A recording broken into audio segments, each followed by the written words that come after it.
जो पत्रकार आ रहे हैं, कह रहे हैं भाई तय हो गया है। हमने पूछा कि क्या तय हो गया? कि मोदी जी आ रहे हैं बिहार में। हमने कहा आपको कैसे मालूम? बिहार में तो अभी वोट हुआ नहीं, लोगों ने तो वोट डाला नहीं। कह रहे नहीं तय हो गया, 125 यूनिट बिजली फ्री मिल रही है, पेंशन 1100 रुपये हो गए, कुछ महिलाओं के खाते में 10,000 रुपये आ गए, और क्या चाहिए बिहार को? मैंने कहा सुन लीजिए, बिहार बिकता नहीं है, बिहार कभी ना बिका है ना बिकेगा, बिहार कभी ना झुका है ना झुकेगा, बिहार लड़ेगा, लड़ करके पूरा हक ले करके रहेगा। और इसीलिए जो लोग आज बिहार को समझ रहे हैं कि भाई 125 यूनिट बिजली दे करके कुछ नौजवानों को जले पे नमक छिड़कने के लिए कह रहे कि 1,000 रुपये का आपको बेरोजगारी भत्ता देंगे, और करना क्या है कि जियो का डेटा डाउनलोड कर लो, डेटा सस्ता है, और मोदी जी कहते हैं कि रील बनाओ, रील कमाओ, रील बना करके कमाओ और मस्त रहो। हम लोगों ने जब कहा कि नहीं, ये मजाक मत करो, ये रोजगार का सवाल है, कभी पकौड़ा तोलना, कभी रील बनाना, ये मजाक मत करो, लोगों को सुरक्षित रोजगार चाहिए, सुरक्षित रोजगार के साथ सम्मानजनक जीने लायक वेतन चाहिए। और इसीलिए हम लोगों ने कहा कि हर घर नौकरी। इन लोगों को बड़ा गुस्सा आ गया, इनको कहते हैं कि घर घर मोदी, घर घर मोदी। हमने कहा घर घर मोदी से क्या हुआ? घर घर तो गरीबी फैल गई, बेरोजगारी बढ़ गई, पूरे बिहार में पूरे लोग कर्ज के बोझ तले खड़ा रहे इस समय। तो घर घर मोदी नहीं, घर घर नौकरी। कह रहे हैं कि नहीं, पैसा कहां से आएगा? तो पैसा कहां से आता है? जो मोदी जी के पास दिल्ली में भी खजाना है, पैसा कहां से आता है? पैसा क्या आसमान से कहीं टपकता है? पैसा तो हिंदुस्तान के किसान खेती करते हैं तब आपको पैसा मिलता है, हिंदुस्तान के मजदूर मजदूरी करते हैं तब आपके पास पैसे होते हैं। हम बाजार में जाते हैं, कुछ भी सामान खरीदते हैं, जीएसटी भरते हैं, जो कर्मचारी हैं, जो इनकम टैक्स देने वाले हैं, इनकम टैक्स देते हैं, वो टैक्स के पैसे आपके पास हैं। पैसे तो हिंदुस्तान के हैं, पैसे तो गाड़ी कमाई के लोगों के पैसे हैं, और वो पैसा आप क्या करते हो? आप अदानी के लिए खर्च करते हो। अभी इस बीच चुनाव में जब हम लोग जमीन की बात करते हैं तो कहते हैं कि जमीन तो है नहीं, जमीन है नहीं, फैक्ट्री कहां से लगेगा, जमीन है नहीं, पक्का मकान कैसे बनेगा।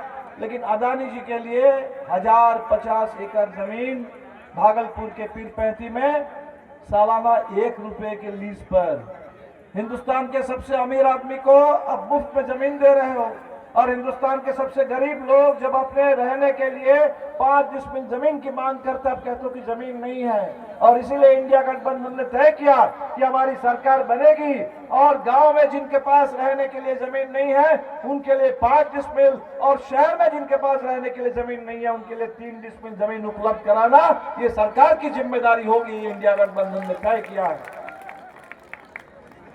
हमारे नौजवानों से आप काम ले रहे हो, आउटसोर्सिंग, संविदा,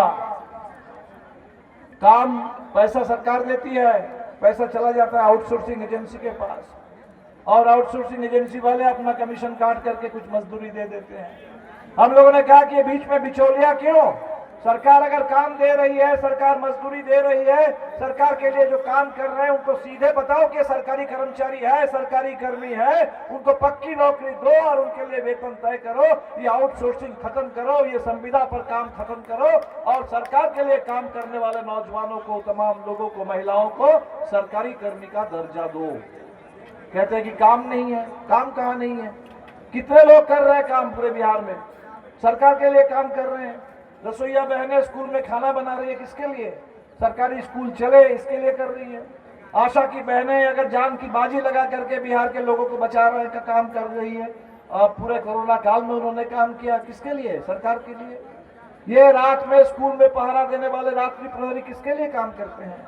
ये लोहिया स्वच्छता मिशन वाले किसके लिए काम करते हैं? ये दफादार चौकीदार किसके लिए काम करते हैं? सारे लोग जो सरकार के लिए काम करते हैं, हम लोगों ने कहा कि सरकार उसके लिए काम करेगी। जो सरकार के लिए काम करते हैं सरकार भी उसके लिए काम करेगी, उनको सरकारी कर्मी का दर्जा मिलेगा, और उनके लिए सुरक्षित रोजगार, उनके सुरक्षित पेंशन, इसकी गारंटी सरकार की। हम लोग जब कहते हैं कि घर घर नौकरी देंगे, इनको गुस्सा है। भाई हम जब घर घर कह रहे हैं, हम थोड़े कह रहे हैं कि महागठबंधन वालों को वोट देने वालों के घर में नौकरी होगी और उनके घर में नौकरी नहीं होगी। हमने तो सबके लिए कहा, हमने तो सबके लिए कहा। वोटर अधिकार यात्रा निकाली, क्या हमने कभी पूछा कि भाई भाजपा को वोट देने वालों का वोट चला जाए? नहीं। वो भाजपा को वोट देने वाले हो, लोजपा को वोट देने वाले हो, नोटा को वोट करने वाले हो, माले को वोट करने वाले, महागठबंधन को वोट करने वाले, हमने ये नहीं देखा है कि किसको वोट करता है। हमने ये देखा है कि संविधान में जो बाबा साहब अम्बेडकर लिख के गए थे, दे के गए थे, कि इस पूरे हिंदुस्तान के लोगों से कह करके गए थे कि समाज में अभी बराबरी नहीं आई है, हमारे यहाँ सामाजिक बराबरी नहीं है, आर्थिक बराबरी नहीं है, लड़ना पड़ेगा उसके लिए, लेकिन एक बराबरी देके जा रहे हैं, एक वोट की बराबरी देके जा रहे हैं। गरीब से गरीब आदमी के लिए भी एक वोट, अमीरों के लिए भी एक वोट, इसको संभाल के रखना। इस एक वोट को, इसकी कीमत है, इस कीमती वोट को संभाल के रखना और इस वोट का इस्तेमाल करके इस देश में तमाम जो सरकार जब समझने लगती है कि हिंदुस्तान हमारा जागीर है, ये जनता गुलाम है, वैसे तानाशाहों को कान पकड़ करके गद्दी से उतार देना और अपनी सरकार बनाने का काम करने दे करके गए थे। उस पूरे वोट को बचाने के लिए हम लोगों ने लड़ाई लड़ी। लेकिन इनको सुनिए, अभी हम सुन रहे थे, एक कोई नेता बोल रहे थे 125 यूनिट बिजली फ्री, ये नमक हराम लोग 125 यूनिट बिजली फ्री भी लेंगे और वोट अगर नहीं करेंगे तो कनेक्शन काट देना, कनेक्शन काट देंगे, नोच लेंगे। अरे ये आप अपना दे रहे हैं क्या? तो जनता को गुलाम समझने वाले और 125 यूनिट बिजली और 1100 रुपए के पेंशन, इसको लेकर के दम भरने वाले लोग, उनको सत्ता से बाहर करने का समय बिल्कुल आ गया है। पालीगंज किसानों का इलाका है, ये पूरा इलाका सोन नहर का, खेत में पानी नहीं है, पीने का पानी नहीं है, पानी का स्तर नीचे चला जा रहा है। पूरे मध्य बिहार में आप देखेंगे कि बालू माफिया, शराब माफिया, ऐसे लोग माफिया का बोलबाला है और किसान भाड़ में जा रहे हैं। किसान की जमीन धड़ल्ले से सरकार अधिग्रहण कर रही है, भूमि सर्वे के नाम पर कितनी अराजकता फैला रखी है। तो आज बिहार में भूमि सुधार भी चाहिए, गरीब के लिए जमीन भी चाहिए, लेकिन जो किसान के पास जमीन है उसकी सुरक्षा भी चाहिए, जो बटाईदार है उनका पंजीकरण भी चाहिए, उनकी सुरक्षा भी चाहिए। और ये जो धड़ल्ले से भूमि अधिग्रहण कर रहे हैं, बहाना कुछ भी है, कभी कहता है कि सड़क चौड़ा करना है, भारतमाला परियोजना है, जमीन अधिग्रहण कर रहे हैं, कोई किसान से पूछ नहीं रहा है। इस देश में कानून है, 2013 का भूमि अधिग्रहण कानून है। वो कानून कहता है कि वो कानून इस देश में किसान की सहमति के बगैर जमीन छीनी नहीं जाएगी और किसान को बिल्कुल जो बाजार का भाव है उसका 4 गुना मुआवजा मिलेगा।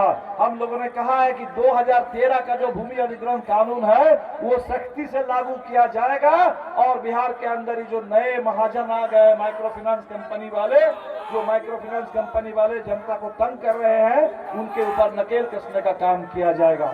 तो आपके सामने आप ही के मुद्दे, आप ही की मांगों को लेकर के, आपके हक को लेकर के ये साझा संकल्प पत्र है। इस बार सरकार बनाइए। पिछली बार 5 पार्टी का गठबंधन था, इस बार हम लोगों ने देखा कि बड़ी चुनौती है। दक्षिण बिहार हम लोग जीत रहे हैं, हमने लोकसभा में भी जीत लिया पाटलिपुत्रा, हमने पूरे आरा जीता, काराकाट जीत लिया, जहानाबाद जीता, लेकिन उत्तर बिहार में थोड़ा कम पड़ रहे थे और इसीलिए इस बार तय हुआ कि बड़ा गठबंधन बनाओ और 2 और नई party, VIP party, Mukesh Sahani ji की पार्टी भी इस बार हमारे साथ है। पिछली बार उस तरफ चले गए थे और उनके सारे विधायकों को भाजपा ने हड़प लिया था, उनको अपमानित किया था। इस बार मुकेश जी ने कहा कि हम इस अपमान का बदला लेंगे, हम लोग महागठबंधन के साथ रहेंगे और साथ रह करके इस देश में संविधान और लोकतंत्र की हिफाजत करेंगे। और एक नई पार्टी आई है, आईपी गुप्ता जी की आईआईपी पार्टी, 7 पार्टी ने मिलकर के तय किया और इसीलिए एक एक वोट ठीक से दीजिए। वोट चोरी हुई है, हमारे बहुत सारे लोगों के नाम काट दिए गए हैं। वो हमारे प्रवासी मजदूर जो आए थे छठ में घर और सोचा था कि भाई छठ भी मना लेंगे, वोट भी डाल देंगे, लेकिन जब देखा कि वोटर लिस्ट में नाम नहीं है, लौट के चले गए। हमारे प्रवासी मजदूरों के नाम काटे गए, महिलाओं के नाम काटे गए, मुस्लिम समुदाय के लोगों के नाम काट दिए गए, लाखों लाख लोगों के नाम काटे गए। फिर भी हमने लड़ करके अपना वोट बचाने का जो काम किया, तो बचे हुए जो वोट आपके पास है, एक एक वोट का सही इस्तेमाल कीजिए। एक एक वोट दे करके संदीप जी को फिर एक बार यहाँ से विधायक बना करके भेजिए, तेजस्वी जी को मुख्यमंत्री बनाने का काम कीजिए। और बिहार में अब नहीं चाहिए 20 साल से एक ही तरह की बात, जंगल राज का डर दिखाते हैं और भाई दुलरचंद जी यहाँ पूरे चुनाव के बीच में उनकी हत्या हो जाती है। आप कहते हो कि जंगल राज, वहां हम थे उस दिन दरौंदा में, पुलिस के एएसआई अनिरुद्ध पासवान जी, उनकी लाश मिलती है उनके घर के बाहर खेत में पड़ी हुई। कोई सुरक्षित नहीं है, ना किसान, ना पुलिस वाले, ना बिहार के अंदर कोई अधिकारी, ना बिहार में कोई बैंक में काम करने वाले, ना बड़े दुकानदार गोपाल खेमका जी, पूरे पटना में बड़े कारोबारी, बड़े व्यापारी, उनकी भी हत्या हो जा रही है। कोई सुरक्षित नहीं है। और आकर के रोना रोते हैं और डर दिखाते हैं जंगल का, और सच बात दिखाते हैं कि 2047 में हिंदुस्तान विकसित होगा और तब जाकर के बिहार विकसित होगा। लेकिन जो 2022 में आपने कहा था सबके लिए पक्का मकान हो जाएगा, आप उसके बारे में एक बार भी नहीं कहते। इसीलिए घिसी पीटी बातें नहीं, वो थके हारे नेता नहीं, वो पुरानी सरकार नहीं, ये भाजपा का लूट नहीं, ये आरएसएस का दंगा फसाद और पूरे देश में नफरत की राजनीति नहीं। इस देश के अंदर संविधान की बात हो, बाबा साहब अम्बेडकर के विचार, भगत सिंह का वो नारा, भगत सिंह ने कहा था कि भाई गोरे अंग्रेज से तो हमने लड़ लिया, लेकिन देखना कि बुरे अंग्रेज का राज ना आ जाए। आज पूरे अंग्रेजों से हमें आजादी मिली, अमेरिका के सामने जा करके गिरवे रख रहे हैं। ट्रंप वहां बैठ करके तय कर रहे हैं हिंदुस्तान पर कितना टैरिफ लगेगा। देश की आजादी को भी बचाना है, संविधान की रक्षा करनी है, और एक चुनाव बिहार में अगर आप लोग जीतेंगे तो मोदी जी को फिर एक बार नोटिस चला जाएगा। 24 में आपने नोटिस भेज दिया है, 400 पार के नारे लग रहे थे, आपने उनको 240 पर ला दिया है। वो चोरी करने के बाद भी अब नीतीश जी की बैसाखी पर और वहां चंद्रबाबू नायडू की बैसाखी पर सरकार चला रहे हैं। बिहार इस बार हम लोग जीत लेंगे, इंडिया गठबंधन की सरकार बनेगी, पूरा नोटिस चला जाएगा कि 240 नहीं, अगली बार आपको 140 और 100 से नीचे ला देंगे, आपकी सरकार जाएगी और दिल्ली में भी इंडिया गठबंधन की सरकार बनेगी, ये हम लोग ऐलान कर देंगे। इसीलिए आपके वोट में इतनी ताकत है, इस ताकत को पहचानिए, इस ताकत का सही ढंग से इस्तेमाल कीजिए, एक एक वोट दे करके इस बार सरकार बनाइए। बस आप सभी लोगों का बहुत बहुत शुक्रिया।